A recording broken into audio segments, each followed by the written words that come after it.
கர்த்தருக்கே மகிமை உண்டாவதாக. இந்த சின்ன செய்தியின் வேளையிலே நான் உங்களை வாழ்த்துகிறேன்.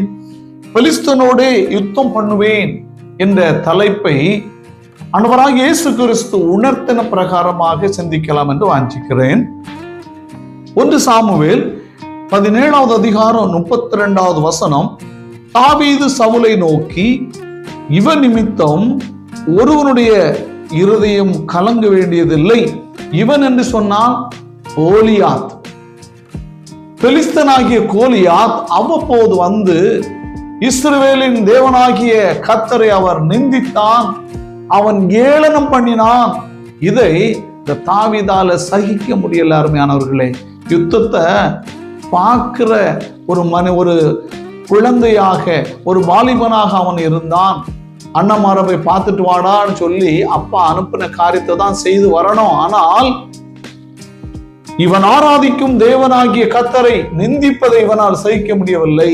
37வது வசனம், பின்னும் தாவீது, என்னை சிங்கத்தின் கைக்கும் கரடியின் கைக்கும் தப்புவித்த கர்த்தர் இந்த பெலிஸ்தனுடைய கைக்கும் தப்புவிப்பார் என்றார். பாருங்க, எந்த விதமான விசுவாசம், நம்பிக்கை அவனுக்குள்ளே இருந்தது. அந்த நம்பிக்கை அவனுக்கு வெற்றியை கொடுத்தது. அந்த வெற்றியின் மூலமாக அவன் உயர்த்தப்பட்டான், ராஜாவானான். கர்த்தர் இந்த வசனங்களை கொண்டு உங்களை ஆசீர்வதிப்பாராக. ஆமென்.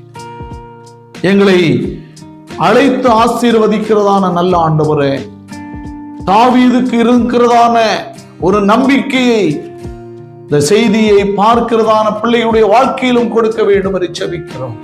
அவன் பெலிஸ்தனாக இருக்கலாம், அவன் கோலியாத்தாக இருக்கலாம், எங்கள் முன்னே வைக்கப்படுகிறதான பிரச்சனை பெரிதாக இருக்கலாம், சிறிதாக இருக்கலாம். ஆனால் எங்களுக்குள்ளே இருக்கிறதான நம்பிக்கை எவ்விதமாக இருக்கிறது, அது எங்களுக்கு உயிர் கொடுக்கிறது, அது வெற்றியை தருகிறது. அவ்விதமான வெற்றியை நம்முடைய ஜனத்திற்கும் நீர் வழங்கி பிள்ளைகளை வழிநடத்த வேண்டும் என்று ஜெபிக்கிறோம். இயேசு கிறிஸ்துவின் மூலம் பிதாவே, ஆமென்.